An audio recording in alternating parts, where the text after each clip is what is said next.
Bonjour à tous, bonjour à toutes, je suis ravie de vous retrouver dans cette nouvelle vidéo. On se retrouve pour le rendez-vous hebdomadaire de l'Update Lecture et ça y est, je suis prête à reprendre mon rythme actuel. Cette petite pause m'a fait du bien, j'étais vraiment épuisée mentalement, physiquement, moralement. Mais en même temps, cette pause, ça m'a aussi éloignée de ce que j'aime faire, c'est-à-dire vous parler de mes lectures, échanger avec vous sur cette thématique, sur cette passion qu'on a tous et toutes en commun. Et je suis super contente de revenir, donc j'espère que vous serez là au rendez-vous, que vous m'en voulez pas trop de m'être un petit peu éclipsée comme ça. Ça va être un update lecture assez gros et en même temps pas trop. Il y a pas mal de graphiques puisque pendant mes vacances j'ai fait pas mal de trucs et j'avais pas trop le temps de lire. Donc il y a un seul roman, de BD et pas mal de mangas. Donc je me suis dit que j'allais commencer par le roman et ensuite je terminerai par les graphiques. Donc on commence tout de suite. Cette semaine, j'ai lu Pas de secret entre nous de Samantha Downing aux éditions Hauteville. C'est un livre qui traînait dans ma pile à lire depuis un petit moment et voilà, j'avais pas eu le temps de le lire.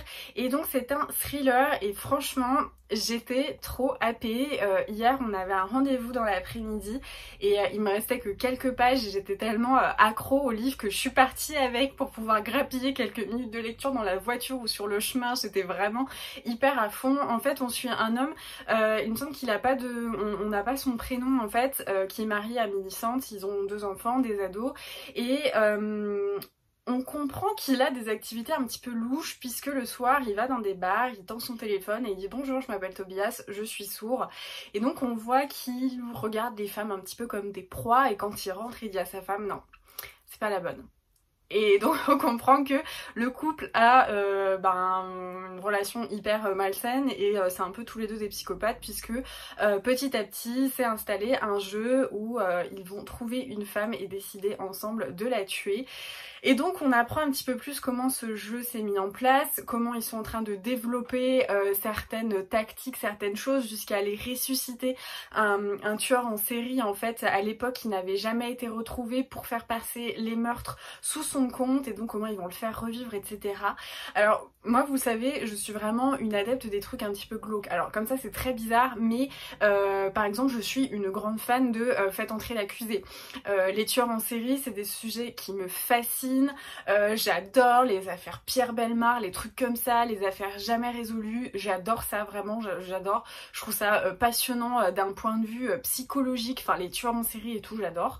J'aimais beaucoup aussi Esprit criminel par exemple quand j'avais encore la télé et donc je suis pas non plus hyper sensible, mais alors là je dois avouer que le côté malsain, alors je ne sais pas si c'est lié aussi à mon état psychique qui est pas super en forme en ce moment et qui a peut-être un petit peu du mal à prendre des choses un petit peu lourdes, mais j'étais hyper mal à l'aise parce qu'en fait d'habitude toutes ces histoires là, Faites entrer l'accusé, les histoires de tueurs en série, ces trucs là, c'est jamais le tueur lui-même qui nous raconte comment il a regardé trouver sa proie, etc. Et là c'était le cas, c'était une narration en fait à la première personne du singulier. On suit donc le mari qui nous explique comment il va aller regarder celle-ci, ce qui s'est passé quand ils ont tué la première femme et tout ça. Et franchement c'était un petit peu beaucoup pour moi alors que je suis hyper adepte du genre, enfin voilà, mais ouais il y a des fois ça me mettait un petit peu mal à l'aise. Et en même temps, voilà, il y avait une certaine pesanteur, c'était un peu dur à assimiler et je pouvais pas m'arrêter de lire. Je lisais par session de 150-200 pages, chose qui est quand même assez impressionnante puisque ces derniers temps j'avais un rythme de lecture presque insignifiant, j'avais du mal à lire, j'avais du mal à être plongée dans un livre parce que vraiment mon cerveau partait dans tous les sens et là vraiment j'ai pu me plonger dedans et c'était pour moi un véritable page turner.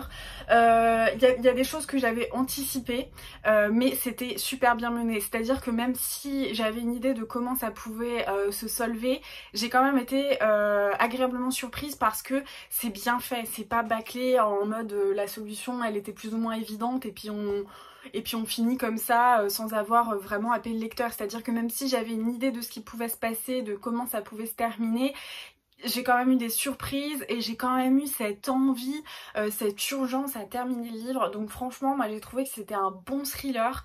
Alors je sais pas si on peut appeler ça un thriller, encore une fois je suis hyper nulle pour regarder, pour classer on va dire entre le polar, le thriller, le policier et tout ça. Mais c'était vraiment super. Et je crois que je l'ai noté 4/5 sur Goodreads parce que bah voilà, je pouvais plus m'arrêter, je pouvais plus sortir de cette lecture, elle m'a dérangée mais en même temps elle m'a captivée, donc c'était vraiment super cool et je peux que vous le conseiller. Je sais qu'il est sorti en poche aux éditions Mobile, mais c'était un super roman, mais c'est vrai qu'il m'a un petit peu dérangée, donc là je pense que je vais lire un petit jeunesse, un truc, un truc tout doux parce que c'était un peu glauque des fois. On va passer maintenant au BD parce que je crois que je n'ai pas lu grand chose d'autre ou alors je ne retrouve pas les livres, donc bon voilà, je pense que déjà là il y a quand même de quoi faire. J'ai lu Les oiseaux ne se retournent pas, que ma belle-mère m'a offert pour mon anniversaire, j'étais trop contente. Mes beaux-parents m'ont offert 2 BD qui étaient dans ma liste de Noël et tout ça.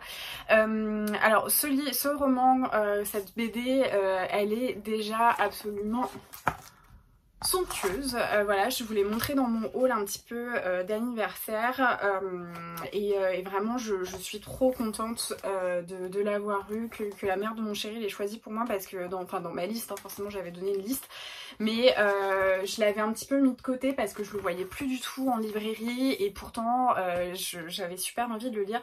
En fait on suit Amel qui est une jeune fille qui vit dans un pays moyen-oriental qui n'est pas désigné, donc on a vraiment un aspect hyper général, global, quelque chose presque d'universel en fait pour tous ces pays, et elle va du coup être réfugiée, quitter son pays qui rentre en guerre et qui est déjà en guerre, puisque ses grands-parents voilà, vont lui offrir un avenir.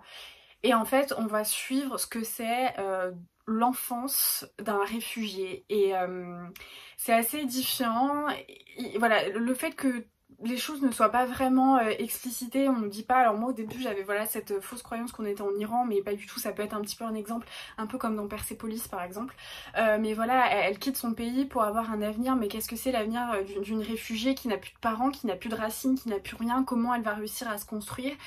Et c'est absolument merveilleux parce que déjà il y a une poésie incroyable. On fait référence à des poèmes qui sont pour le coup sont des poèmes perses, donc on va voilà, avoir ça comme référence. Il y a quelque chose de très onirique, il y a quelque chose de profondément métaphorique, c'est hyper contemplatif, c'est beau et en même temps c'est grave. Il y a vraiment une gravité, quelque chose de très solennel dans cette histoire. Mais c'est infiniment bien fait parce que c'est assez sombre. Voilà, vous voyez quand je vous ai montré, donc les pages sont noires, mais il y a un peu comme ça cette idée de clair-obscur. Moi je trouve que voilà, même dans l'obscurité il peut y avoir une petite lueur comme ça, et là c'est le cas, et c'est beau parce qu'en fait même si on a ce côté très poétique, très onirique, il y a quand même une réalité qui ressort, donc on n'a pas essayé de tout gommer pour un petit peu flouter comme ça la thématique. Par exemple c'est un sujet que j'avais abordé quand j'avais lu, je crois que c'était le... Oh, je sais même plus comment il s'appelle. Le voyage de Silka, qui était la suite du tatoueur d'Auschwitz. Et je disais, non, c'est trop lissé en fait, faut arrêter. Il n'y a pas eu des contes de fées dans les camps, c'était quand même des choses absolument atroces. Donc voilà, même s'il y avait de l'espoir, on va pas romancer ce qui s'est passé dans les camps. C'est quelque chose vraiment qui m'agace. Bah là, j'ai trouvé que même s'il y avait ce côté onirique, contemplatif, où on a essayé de faire une poésie autour, ça gâchait pas la réalité de ce sujet très difficile. C'était une belle manière de l'aborder, ça éveille plein de choses dans la conscience. Je pense que c'est vraiment nécessaire aussi dans la conscience collective. Quand je vois aujourd'hui ce qui se passe en Afghanistan et certaines réactions qu'on peut lire sur l'accueil des réfugiés, bah... prenez ça, voilà, sans rentrer dans des débats politiques, prenez ça, et puis voilà, je trouve que ça fait beaucoup de... Même si c'est difficile, ça fait du bien de s'ouvrir à ces choses-là, à ces réalités qu'on voudrait parfois un petit peu éclipser, fermer les paupières et se dire c'est pas la nôtre, c'est pas grave. Bah si, en fait des fois c'est important de savoir ce qui se passe. Et voilà, moi j'ai trouvé à la hauteur de toutes mes espérances, honnêtement, pour avoir voulu cette BD pendant plus d'1 an je pense. Enfin je crois qu'elle est sortie l'année dernière, genre en octobre ou quoi. Pour l'avoir voulu pendant plus d'1 an, bah je suis pas du tout déçue. C'était très beau et vraiment je pense que c'est une BD que j'offrirais parce que graphiquement c'est magnifique, la manière dont l'histoire est abordée c'est magnifique, c'est intelligent, c'est beau, c'est sensible, c'est... Voilà, petite pépite pour moi. Le reste de l'update lecture va pratiquement être sponsorisé par mes super amies Estelle et Vina. Donc comme je vous avais montré en update lecture, elles m'ont offert des BD pour mon anniversaire et notamment celle-ci, For in Love de Crystal Kung aux éditions Paquet, et j'ai trop adoré, c'était très beau. Donc encore une fois, si vous n'avez pas vu mon book haul un peu anniversaire, c'est de la narration par l'image, voilà, il n'y a pas de texte, c'est un petit peu comme le petit vagabond de Crystal Kung. Donc on se fait nous-mêmes l'histoire. Vous savez, si vous êtes là depuis longtemps, je le dis souvent, mais moi j'adore la narration par l'image. Je trouve que c'est génial pour l'enfance, mais même pour nous en tant qu'adultes, parfois on n'a juste pas besoin de... On n'a pas besoin de texte. Moi je me souviens que par exemple je lisais les Tintins avant même de savoir lire, parce qu'en fait je regardais les images et tout ça, les BD qui traînaient chez mes grands-parents, et des fois on n'a pas besoin, on a besoin d'un contexte, mais on peut se faire l'histoire, et là c'est très beau.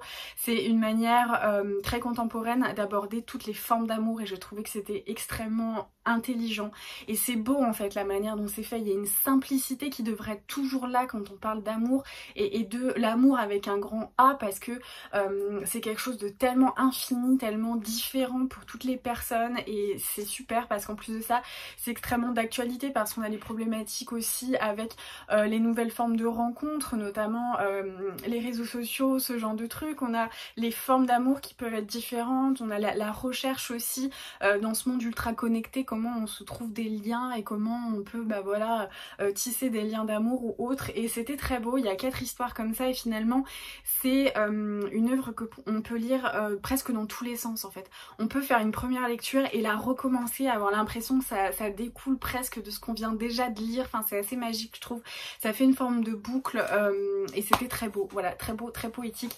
Je trouve que c'est pareil, un très bel ouvrage à offrir parce que c'est quelque chose d'universel, et puis voilà, graphiquement moi je trouve ça merveilleux, et le propos est aussi très intelligent, donc j'ai beaucoup aimé. Et pour finir, j'ai dévoré la saga Blue Flag que m'a prêté donc mon amie Estelle. Donc c'est par Kaito au scénario et au dessin, et publié aux éditions Kurokawa. Donc, ça fait donc un petit moment qu'elle me les avait prêté, je pense que c'était en juillet quand j'avais eu un peu une boulimie de manga, et vu que mon niveau de lecture en ce moment, enfin mon rythme de lecture était assez faible et que j'avais du mal à rentrer dans un livre, j'ai trouvé que le format manga était assez simple pour moi, parce que voilà c'était court, je pouvais lire d'une traite et avoir l'impression de pas trop ramer, et j'ai découvert du coup Blue Flag, et j'ai beaucoup aimé du coup cette histoire qui m'a rappelé un petit peu le propos dans Éclat d'âme, une série de mangas aussi que mon amie Estelle m'avait prêté. J'ai beaucoup aimé.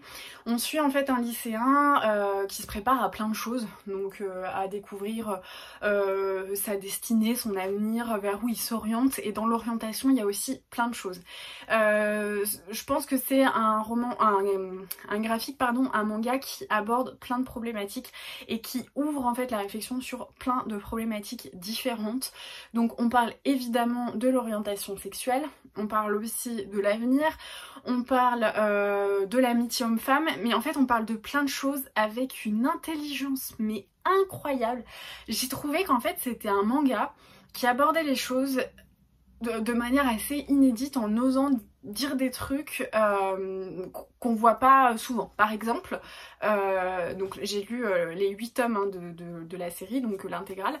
Il y a une jeune fille qui est très jolie, qui est toujours amie avec les garçons, les filles, qui fait pas de différence, mais vu qu'en fait elle est aussi proche des filles que des garçons, les garçons interprète mal en fait son comportement, et donc elle peut jamais vraiment être amie avec des garçons, parce que soit ils pensent qu'elle a des vues sur eux, donc ils vont être dans la séduction, ou alors ça la met en porte-à-faux par rapport aux filles, parce qu'elles vont avoir l'impression qu'elles essayent de séduire le garçon, et donc ça peut créer des conflits.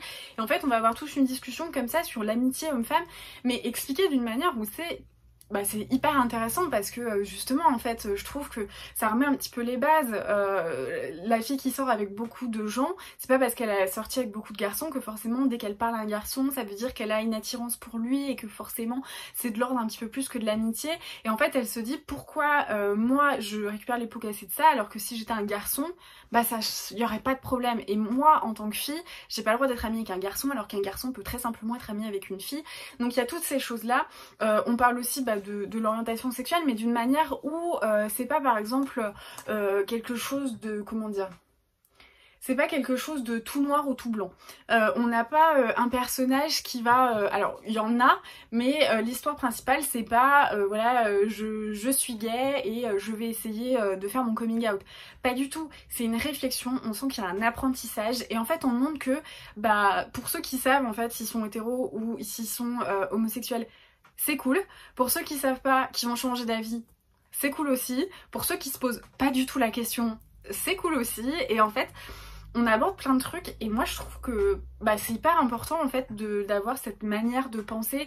Je suis toujours scotchée par ce passage, on a discuté avec Estelle, mais en fait il y a un moment donné, un personnage avoue ses sentiments à un autre personnage, donc ils sont du même sexe, et un garçon l'entend, et du coup il va s'énerver, il va se battre avec la personne qui vient d'avouer ses sentiments envers une personne du même sexe, et en fait ils vont lui dire mais... moi j'accepte pas, donc voilà. Et en fait il y a des amis qui vont intervenir et qui vont essayer de lui dire mais en fait t'as pas le droit, donc elle commence à lui crier dessus, à être agressive, et là un autre personnage intervient pour dire en fait vous êtes en train de lui crier dessus parce qu'il accepte pas que quelqu'un ne pense pas comme lui, mais du coup vous lui criez dessus parce qu'il pense pas comme vous devriez penser, et accepter en fait avec facilité tout ça, la différence et le fait de pas penser voilà comme lui. Et en fait c'était hyper intéressant parce que ça... tout est nuancé. Évidemment, on ne dit pas qu'on a le droit de frapper les personnes homosexuelles, c'est pas du tout ça le propos.